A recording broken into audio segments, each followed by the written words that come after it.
Welcome back. Well, for 40 years, the Sojourner Family Peace Center has been transforming lives in Milwaukee by providing violence prevention and intervention services. Now the center is getting a new building designed to be more effective at making the community a healthier, safer, more peaceful place to live.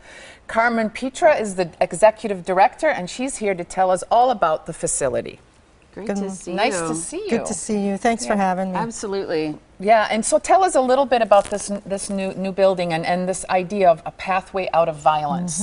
Well, you know, for 40 years we've been around providing services.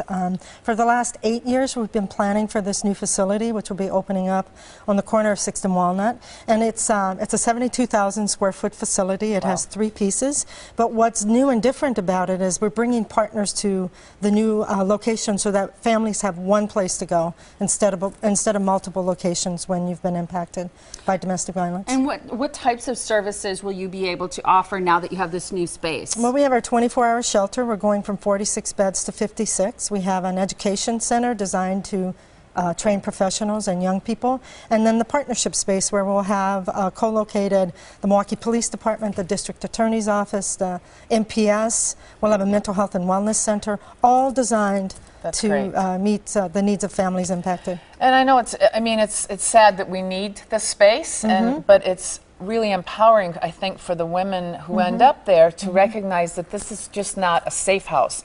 It's helping them rebuild their whole lives. Absolutely. It's a doorway to a new future for yourself. And you know, it's going to be public, which is different for us. We've been in a private location, but the trend nationally has been to go public. And what's important about that is I think it brings the issue out into the light of day. The community can own it differently than we have in the past. And we paid a lot of attention to security. We have new features in place, and we'll have a 24-hour security guard on site. You mentioned it. It's amazing that you guys have been around for 40 years. How has the need changed, in your opinion, through the years? I mean, obviously, there's still as great a need in our community as ever. I think our numbers are high. We serve anywhere from 8,500 to 9,000 clients a year. Wow. 70,000 contacts each year. What's different is clients are coming with more barriers in their lives. The violence seems to be escalating, but their lives are more complicated, so they have a myriad of issues that they have to deal with.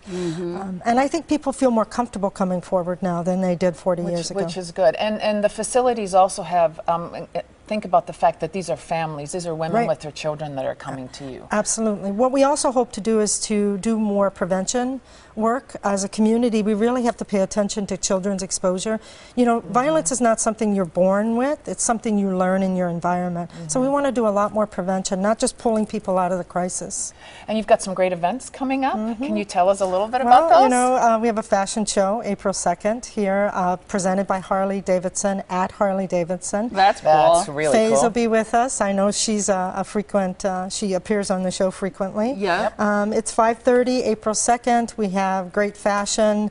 Connie and Omar Sheck from, the host, and Rod Burke is modeling from the station here. That's great. Our sports guy. That's fantastic. Exactly. I love that. And you have a few other people, though, that are helping with this new building, this Family Peace Center building. Can you tell us who some of those partners are? Well, you know, it was a $26 million campaign, so I want to give a shout out to the donors in this community. Do that. We live in a very generous city, but the partners in the building are Children's Hospital. They'll be bringing their entire Child Protection Center, Milwaukee Police Department, entire Sensitive Crimes Unit, District Attorney's Office, Jewish Family Services will be doing the therapy and the wellness center.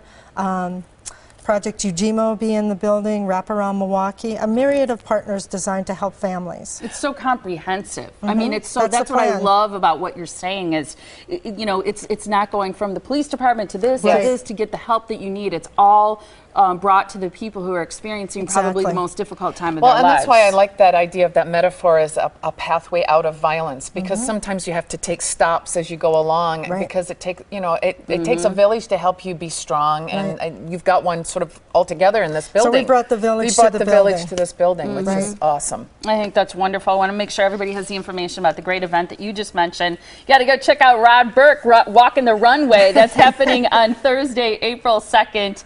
It's the Wear fashion show. It's happening then to benefit the Sojourner Family Peace Center. You can find out more about them by visiting their website. It's familypeacecenter.org, or call this number, 414-276-1911. Great to see you this morning. Thank you so much. It was a pleasure. And Love thank it. you for all you guys do. Yeah, Thank you. Wonderful.